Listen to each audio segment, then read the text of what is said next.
2000 Canadian 1-cent coin. Welcome back to my YouTube channel.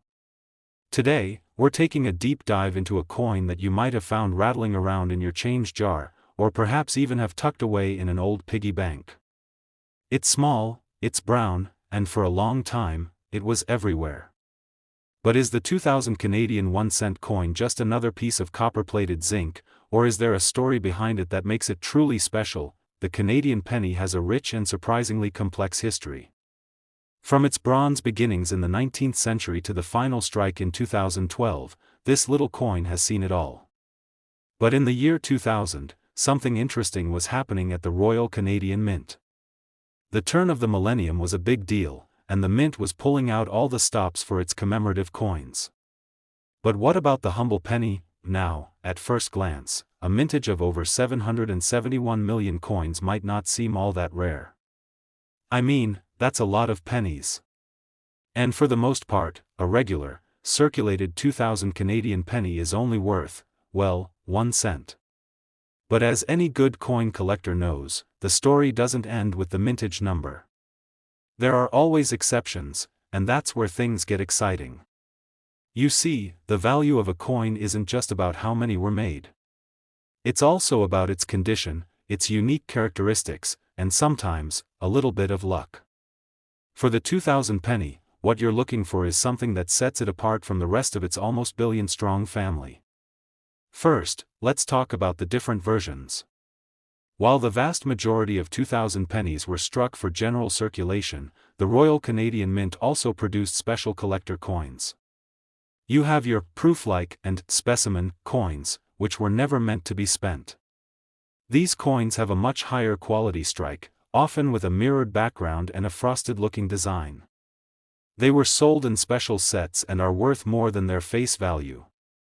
But what about the ones that were meant to be in our pockets? This is where the real hunt begins.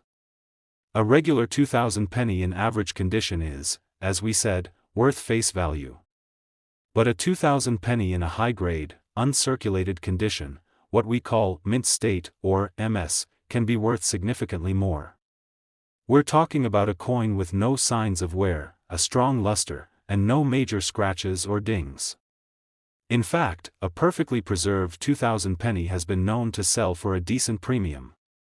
The most valuable of these pennies are those that have been professionally graded and have received a very high score, like an MS 67 red. Red refers to the original copper color of the coin.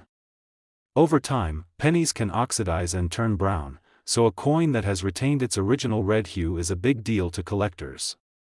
These top-tier coins can be surprisingly valuable. So, what's the takeaway here? Next time you're rummaging through a jar of old change, don't just dismiss those 2000 Canadian pennies. Take a closer look. Is it shiny and red? Does it have a crisp, clear strike? Could it be a hidden treasure waiting to be discovered? While the chances of finding an MS 67 red are slim, the thrill of the hunt is what makes coin collecting so much fun. The story of the Canadian penny is a perfect example of how a seemingly common object can hold a fascinating history and a surprising amount of value.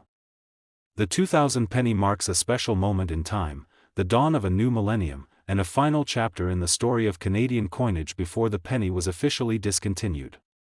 It's a tangible link to our past, and for some, it's a little piece of history that's well worth holding on to. Thanks for watching. If you enjoyed this video, be sure to hit that like button and subscribe for more adventures in numismatics. And let me know in the comments, have you ever found a valuable coin in your pocket change?